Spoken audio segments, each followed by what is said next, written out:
നമുക്കറിയാം നിലവിൽ രാമായണ സിനിമയുടെ ഗ്ലിംസ് പുറത്തുവിട്ടിട്ടുണ്ട്.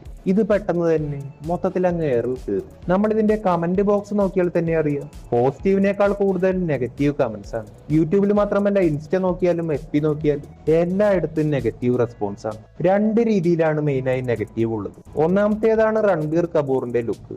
ഇത് കണ്ടിട്ട് തന്നെ ചിരി വരുന്നുവെന്ന്. ഈ ഒരു ക്യാരക്ടറിന് രൺബീർ കപൂർ ഒരു മിസ്കാസ്റ്റിംഗ് ആണെന്നാണ് ഒരു വലിയ പേഴ്സൻറ്റേജ് ആളുകൾ പറയുന്നത്. അതായത് ഇതിനു മുമ്പ് ഇറങ്ങിയ സീരിയലിലും സിനിമയിലല്ല രാമനായിട്ട് വന്ന പല നടന്മാർക്കും ഫേസിൽ ഒരു പ്ലസന്റ് ലുക്ക് ഉണ്ട്.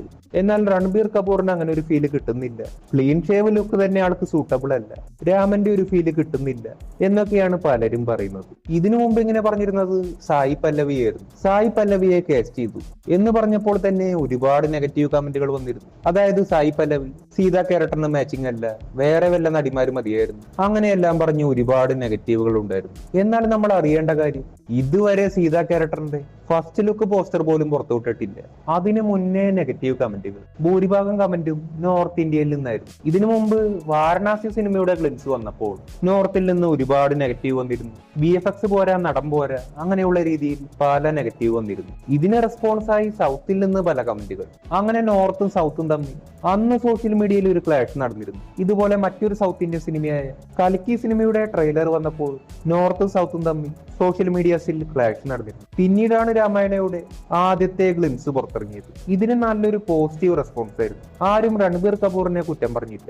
ഈ ഒരു ഗ്ലിംസിൽ ക്യാരക്ടറിന്റെ ഫേസ് ക്ലിയർ ആയി കാണിച്ചിട്ടില്ല. എന്നാൽ നിലവിലെ ഗ്ലിംസിൽ ക്യാരക്ടറെ ക്ലിയർ ആയി കാണിക്കുന്നുണ്ട്. ഇത് ഇറങ്ങിയപ്പോൾ മുതലാണ് രൺബീർ കപൂർ എയറിലായത്. നോർത്തുകാർ തന്നെ ഈ ഒരു സിനിമയെ പറ്റി കൂടുതലായി ഹെയ്റ്റ് ക്യാമ്പയിൻ ചെയ്യും. മെയിനായി പറയുന്ന രണ്ടാമത്തെ ഏറ്റവും വലിയ പ്രശ്നമാണ് VFX.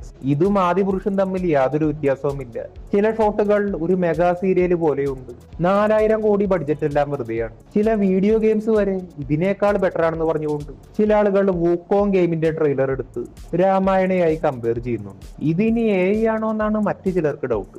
ഇതിന്റെ ഗ്ലിംസ് വന്നപ്പോൾ മുതൽ രൺബീർ കപൂറിനെ എയറിൽ കയറ്റാൻ വേണ്ടി നോർത്തുകാർ തന്നെ ഇപ്പോൾ സൗത്ത് സിനിമയെ പൊക്കി പറയുന്നുണ്ട്. അതായത് RRR സിനിമയിൽ രാമനെ ഇൻസ്പയർ ആയി കാണിക്കുന്ന സീനുകളും അതിലെ രാംചരനും കുറച്ച് മിനിറ്റുകളെ ഉള്ളുവെങ്കിലും രൺബീർ കപൂറിനേക്കാൾ ബെറ്ററാണ്. അതുപോലെ വാരണാസി സിനിമയിൽ കാണിക്കുന്ന രാജമൗലിയുടെ ആ ഒരു രാമായണ മിഷൻ ഇതിനേക്കാൾ ബെറ്ററാണ്. സൗത്ത് നടന്മാരാണ് ഇതിന് ബെറ്റർ. പണ്ടത്തെ പ്രഭാസ് ആയിരുന്നെങ്കിൽ ഇത് ഈസിയായി ചെയ്യാമായിരുന്നു, രാജമൗലി ഡയറക്ട് ചെയ്യണമായിരുന്നു. ഇങ്ങനെയെല്ലാം പറഞ്ഞപ്പോൾ സൗത്ത് നടന്മാരെയും സൗത്ത് ഡയറക്ടേഴ്സിനെയും നിലവിൽ നോർത്തുകാർ പൊക്കി പറയുന്നുണ്ട്. ഇങ്ങനെ ഒരുപാട് ഹെയ്റ്റ് കമന്റുകൾ വന്നപ്പോൾ ഭ്രാന്ത് കയറി അവസാനം ഇതിന്റെ പ്രൊഡ്യൂസറായ നമിത് മൽഹോത്ര ഇപ്പോൾ പറഞ്ഞിരിക്കുന്നത്, ഈ ഒരു സിനിമ ഞാൻ ഇന്ത്യൻ ഓഡിയൻസിനെ മാത്രം ടാർഗറ്റ് ചെയ്തിറക്കുന്നതല്ല, വെസ്റ്റേൺ ഓഡിയൻസിനെ കൂടി ടാർഗറ്റ് ചെയ്യുന്നുണ്ട്.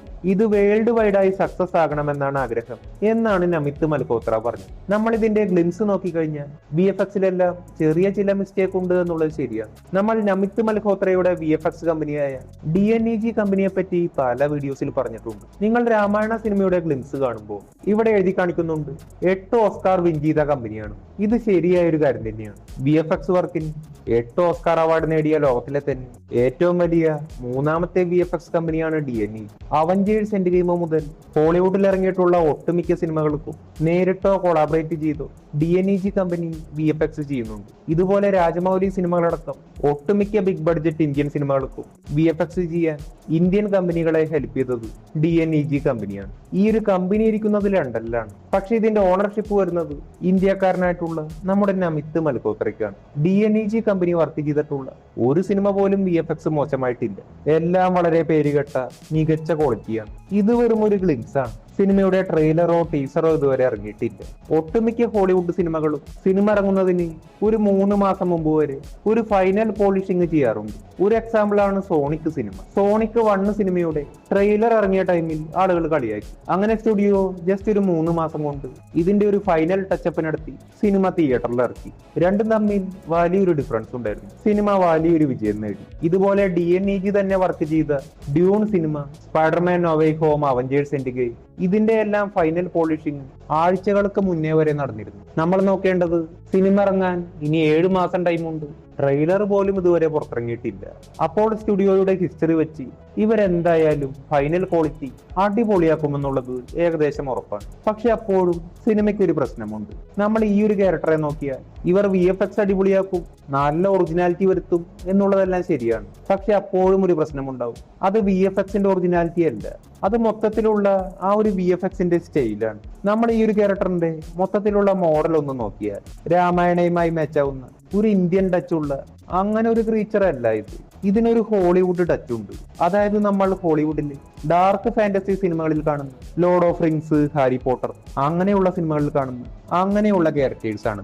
ഇന്ത്യൻ മിത്തോളജിയും ഹോളിവുഡ് ഡാർക്ക് ഫാന്റസിയും ചേരുമ്പോൾ നമ്മൾ ഇന്ത്യൻ ഓഡിയൻസിന് എന്തോ ഒരു അപാകത തോന്നിയെന്ന് വരെ.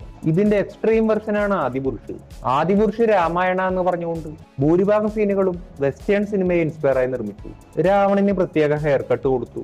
മര്യാദയ്ക്കുള്ള ഒരു പുഷ്പക വിമാനം സിനിമയിൽ ഉണ്ടായിട്ടു ഗെയിം ഓഫ് ത്രോൺസ് പിടിക്കാമെന്ന് പറഞ്ഞു ഡ്രാഗനെ ഉണ്ടാക്കാൻ നോക്കി. ഇവന്മാരുണ്ടാക്കി വന്നപ്പോ അത് വവ്വാലും തുരപ്പനും മിക്സ് ആയ ഒരു ജീവിയായി. അങ്ങനെ ഒരു വ്യത്യസ്തമായ വണ്ടി ഓടിച്ചാണ് രാവണൻ വന്നത്. അങ്ങനെ പടം ഇറങ്ങി പ്രൊഡ്യൂസറിന്റെ വീടിന്റെ ആധാരം വരെയും പോയി. പക്ഷെ നമ്മൾ രാമായണ സിനിമ നോക്കിയാൽ ഡയറക്ടറായ നിതേഷ് തിവാരി വളരെ മികച്ച എക്സ്പീരിയൻസ്ഡ് ആയ ഡയറക്ടറാണ്. ഇതുപോലെ ഒരു എക്സ്ട്രീം ലെവലിൽ വെസ്റ്റേൺ സ്റ്റൈൽ യൂസ് ചെയ്യാൻ ചാൻസ് ഇല്ല. കാരണം ആദിപുരുഷന് സംഭവിച്ചത് ഇവർക്ക് നന്നായി അറിയാം. അതുകൊണ്ട് ഒരു വെസ്റ്റേൺ ടച്ച് ഉണ്ടാവുമെങ്കിലും അത് ലിമിറ്റഡ് ആവാനാണ് ചാൻസ്. നമ്മൾ ഈ ഒരു ഷോട്ട് എല്ലാം നോക്കിയാൽ വളരെ മികച്ചതായ ഒരു ചെയ്തിട്ടുണ്ട്. വെസ്റ്റേൺ ഓഡിയൻസിനെ കൂടി ടാർഗറ്റ് ചെയ്യണം എന്ന് നമിത് മൽഹോത്ര തന്നെ പറഞ്ഞതാണ്. നമ്മൾ അങ്ങനെ നോക്കുകയാണെങ്കിൽ വെസ്റ്റേൺ ഓഡിയൻസ് ഇതെല്ലാം കാണുമ്പോൾ അവർക്ക് ഇതൊരു അപാകതയായി തോന്നില്ല. അവര് കണ്ട് ശീലിച്ചിട്ടുള്ള ശൈലി ഏകദേശം ഇങ്ങനെയാണ്. അപ്പോൾ അവർക്ക് അവരുടേതായ ഒരു സിനിമ കാണുന്നത് പോലെ തോന്നുകയുള്ളൂ. ഇനി ഒരു ഇന്ത്യൻ സ്റ്റൈലാണെങ്കിൽ, അതായത് ഇന്ത്യൻ ഡീമൻസ്, ഇന്ത്യൻ ടച്ച് ഉള്ള രാക്ഷസൻ, ഇങ്ങനെ ഒരു മോഡൽ ഉണ്ടാക്കിയാൽ ഇത് വെസ്റ്റേൺ ഓഡിയൻസിന് ഇഷ്ടപ്പെടുമോ എന്ന് ചോദിച്ചാൽ അവർക്കത് ഉറപ്പായും ഇഷ്ടപ്പെടും. അവർക്കതൊരു യുണീക്കായി തോന്നും. ഇതിന് ഒരുപാട് എക്സാമ്പിൾസ് ഉണ്ട്. ഒരു എക്സാമ്പിൾ നോക്കിയാൽ അൺചാർട്ടഡ് എന്ന് പറയുന്ന ഒരു വീഡിയോ ഗെയിം ഉണ്ട്. ഈ ഒരു ഗെയിമിന്റെ ഒരു സീരീസിൽ സ്റ്റോറി മുഴുവനായി നടക്കുന്നത് സൗത്ത് ഇന്ത്യയിൽ വെച്ചാണ്. ആളുകൾ തമിഴ് സംസാരിക്കുന്നുണ്ട്, ഇന്ത്യൻ ടെമ്പിൾസ്, സ്ട്രീറ്റ്, അങ്ങനെ പല കാര്യങ്ങൾ വരുന്നു. ഇതിന്റെ ഡെവലപ്പേഴ്സ് ആണെങ്കിൽ ഒരു അമേരിക്കൻ ബേസ്ഡ് കമ്പനിയാണ്. ഡിസൈനേഴ്സ് ഭൂരിഭാഗവും അമേരിക്കനാണ്. അവർക്ക് സൗത്ത് ഇന്ത്യയെ പറ്റി അറിയില്ല. അപ്പോൾ കമ്പനി അവരുടെ ക്രിയേറ്റീവ് ടീമിന് ഇന്ത്യയിലേക്ക് പറഞ്ഞു വിട്ടു. അവരിവിടെ വന്ന് താമസിച്ചു, സൗത്ത് ഇന്ത്യയെ പറ്റി റിസർച്ച് ചെയ്തു, ഫോട്ടോസ് എടുത്തു, മെഷർമെന്റ് എടുത്തു. കുറെ നാളുകൾക്ക് ശേഷം തിരികെ അമേരിക്കയിൽ പോയി മോഡൽ ഉണ്ടാക്കി. അങ്ങനെ ഗെയിം റിലീസായി. വെസ്റ്റേൺ ഓഡിയൻസിനെല്ലാം ഇഷ്ടപ്പെട്ടു. ഗെയിം നല്ലൊരു സക്സസ് ആയി. മറ്റൊരു എക്സാമ്പിൾ ആണ് രാജ്. ലോകത്തിലെ ഏറ്റവും കൂടുതൽ വിറ്റുപോയ ഇന്ത്യൻ കമ്പ്യൂട്ടർ ഗെയിമാണ് രാജ്. ഒരു 12 ഇന്ത്യൻ സ്റ്റുഡൻസ് ചേർന്നുണ്ടാക്കിയ ഒരു ചെറിയ ഗെയിമാണ് രാജ്. ഇതിന്റെ സ്പെഷ്യാലിറ്റി എന്തെന്നാൽ ഇന്ത്യൻ മിത്തോളജി ബേസ്ഡ് ആണ്. ഇന്ത്യൻ ഡീമൻസ് ആണ് വില്ലൻ. ഇത് ഫോറിനേഴ്സിന് വളരെ ഇഷ്ടപ്പെട്ടു. അവർക്കൊരു വെറൈറ്റി എക്സ്പീരിയൻസ് ആയിരുന്നു. ഗെയിം 10 ലക്ഷത്തിന് മേലെ കോപ്പി വിറ്റു. ഇന്ന് ആ ഒരു സെയിം ടീം രാജി കലിയുഗ എന്ന പേരിൽ വലിയൊരു ഗെയിം ഇറക്കാൻ പോവുകയാണ്. അവർക്ക് നല്ല ഫണ്ടിങ് കിട്ടി. മറ്റൊരു എക്സാമ്പിൾ ആണ് രാമായണയുടെ അനിമെ. ഈ അനിമെ എന്ന് പറയുന്നത് ജാപ്പനീസ് അനിമേഷൻ ആണ്. യുഗോ സാക്കോ ഒരു ജാപ്പനീസ് ഡയറക്ടറാണ്. ലോകത്തിലെ ഏറ്റവും വലിയ ഇതിഹാസം രാമായണ മഹാഭാരത എന്ന് അദ്ദേഹം പഠിച്ചിട്ടുണ്ട്. കൂടുതൽ അറിയാൻ ഇന്ത്യയിലേക്ക് വന്നു, രാമായണം വായിച്ചു. ആൾക്കത് വളരെ ഇഷ്ടപ്പെട്ടു. ഇത് അനിമയാക്കണമെന്ന് വലിയൊരു ആഗ്രഹം വന്നു. അങ്ങനെ ഇന്ത്യൻ ഗവൺമെന്റിനോട് പെർമിഷൻ ചോദിച്ചു. ഇന്ത്യൻ ഗവൺമെന്റ് സമ്മതിച്ചില്ല. ഫോറിനേഴ്സ് രാമായണം ഉണ്ടാക്കാൻ പോകുന്നു, ഡിസ്റെസ്പെക്ട് ചെയ്യുമോ, അങ്ങനെയുള്ള പേടിയായിരുന്നു. പിന്നീട് ഡയറക്ടർ മിസ്അണ്ടർസ്റ്റാൻഡിങ് എല്ലാം മാറ്റി.